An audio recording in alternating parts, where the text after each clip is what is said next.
Assalamualaikum warahmatullahi wabarakatuh. Jumpa lagi di kelas hukum Tony Sastrajaya SHMH. Kali ini mengangkat cerita tentang Gonogini. Baru saja dapat WA dan baca inbox, ternyata juga menanyakan, Pak, tolong sih Pak angkat harta bersama, harta Gonogini yang terjadi di masyarakat, karena banyak ini terjadi fakta dan nyata. Oke, sebelumnya hari ini hari libur, semoga yang sedang melaksanakan atau merayakan atau menikmati hari libur semoga diberi happy. Harta bersama, harta Gonogini. Harta bersama itu harta yang didapat di saat dua-duanya menikah. Sumpama kemarin sebenarnya di topik-topik sebelumnya kalau kita buka mundur lagi banyak harta bersama, harta Gonogini pernah saya bahas juga. Nah, saya bahas harta bersama itu harta yang didapat di saat dia setelah menikah. Sumpamanya dia tanggal 29 Mei 2001 ini dia baru nikah. Mulai menikah hari ini dan dia beli rumah, beli tanah, beli apapun, itu udah dikatakan bersama.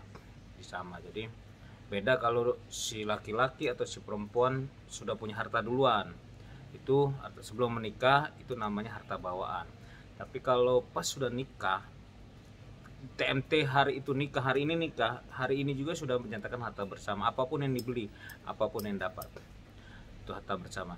Harta Gonogini itu apa sih? Harta Gonogini apabila mereka perceraian gitu loh. Kalau belum cerai belum dikatakan Gonogini. Jadi di pengadilan agama juga sudah dipisahkan. Cerai dulu, habis itu urus Gonogini. Tidak bisa satu cerai langsung Gonogini hari itu juga tidak bisa. Artinya setelah putus dari pengadilan agama yang beragama Islam, kalau di non muslim di pengadilan negeri. Setelah putus baru diurus namanya Gonogini. Harta Gonogini, harta bersama. Nah, jadi sumpamanya itu benar-benar kita harus bisa membuktikan bahwa itu tanah bersama, bahwa tanah itu benar-benar didapat bersama suami istri. Cuman kalau dia tidak tadi, kalau harta bawaan tidak bisa juga direbut. Nah, kalau itu benar-benar harta Gonogini tidak bisa si suami walaupun sertifikat atas nama istri, walaupun sertifikat atas nama suami, sebaliknya itu tidak bisa. Anak nama istri jual sendiri tidak bisa, balik nama sendiri tidak bisa, harus ada persetujuan dari si suami. Bisa, tapi kalau harus ada putusan pengadilan agama, harus sudah ada putusan penetapan dari pengadilan agama, memang benar rumah ini punya si A, rumah ini punya si B, tanah ini punya si B. Nah, itu harus putusan pengadilan agama. Tapi kalau belum ada pembagian waris namanya, pembagian Gonogini atau pembagian bersama itu di putusan pengadilan agama tidak bisa. Si istri mentang-mentang dia atas nama sertifikat, si istri mengusir si suami, terus si istri langsung balik nama sertifikat, tidak bisa. Itu tidak bisa, karena kalaupun bisa pasti ada tindak pidana, pasti ada pemalsuan tanda tangan, pasti ada yang dipalsukan, karena harus ada persetujuan, bahasanya persetujuan. Kalau istri mau yang ada di sertifikat, si suami harus ada persetujuan. Begitu sebaliknya, kalau si di sertifikat atas nama suami, si istri ada persetujuan. Ya, begitu sebaliknya. Jadi tidak akan bisa dilaksanakan balik nama atau dijual sendiri. Bisa kalau ada tindak pidana. Menurut saya itu bakal akan ada tindak pidana, prosesnya akan beda lagi, pasti ada penipuan dan sebagainya. Karena di tempat saya kantor Tosa waktu itu saya pernah menanganin, waktu sebelum saya jadi dewan. Sekarang saya kan anggota DPRD Kabupaten Lampung Tengah. Tidak boleh seorang dewan beracara, tapi kalau memberi solusi, memberi pandangan, pendapat hukum sah-sah saja boleh. Yang tidak boleh beracara di pengadilan, tidak boleh di kepolisian juga tidak boleh mendampingi dan sebagainya. Jadi ada suatu cerita perkara dan udah selesai. Si perempuannya tidak tahu kalau suaminya itu memalsukan tanda tangan istrinya. Jadi suaminya itu merasa bahwa ini harta bersama, harta milik saya juga. Jadi saya sah-sah saja jual. Ya boleh kalau ada persetujuan. Kalau itu belum ada pembagian pembagian harta, pembagian gonogini, tidak bisa si suami saja menjual begitu saja. Hanya suaminya melakukan pemalsuan tanda tangan. Melakukan pemalsuan tanda tangan ya sekolah.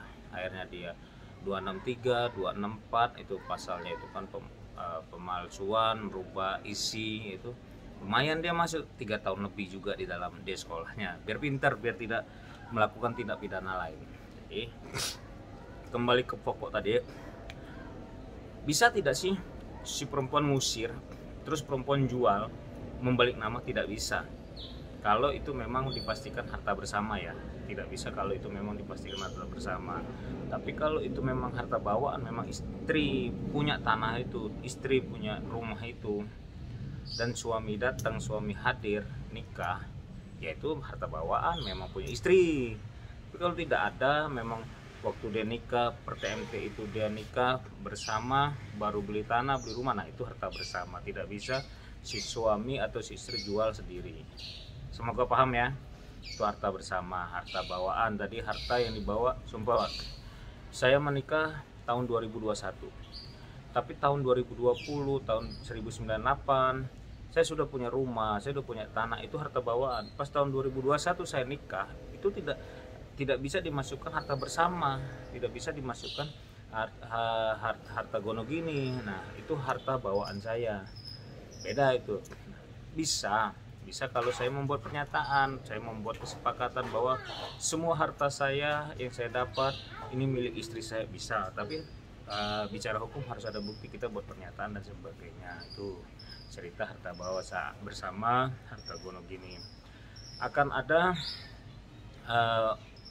tindakan hukum lain, karena itu menurut hukum pidana jelas kalau kita bisa membuktikan, kalau kita bisa memastikan kalau tanah itu harta bersama. Jadi tidak bisa seorang istri menjual begitu saja. Begitu juga sebaliknya, tidak bisa sang suami menjual begitu saja. Oke, sengaja background saya suka tuh kembang. Ini yang tahu-tahu kembang di belakang saya. Semoga yang nonton juga happy. Semoga apa yang saya sampaikan, apa yang saya ceritakan, apa yang saya ulas dapat diterima, dapat dicerna. Karena cara menyampaikan kelas hukum saya seperti ini, cara saya menyampaikan pelajaran ilmu yang ada apa adanya, sesuai dengan yang saya pelajari, sesuai yang ada di buku, di kampus. Saya kuliah di Universitas Pamulang, Tangerang Selatan, tuh kampusnya dekat.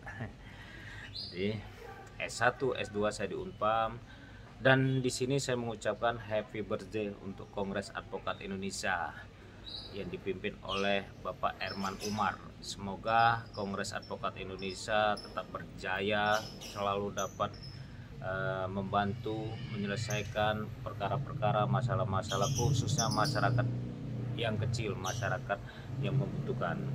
Sekali lagi dirgahayu Kongres Advokat Indonesia yang 13 tahun kalau tidak salah. Oke, semoga semua yang nonton YouTube saya selalu sehat, umur panjang, selalu dapat berbuat berkarya untuk masyarakat banyak. Assalamualaikum warahmatullahi wabarakatuh.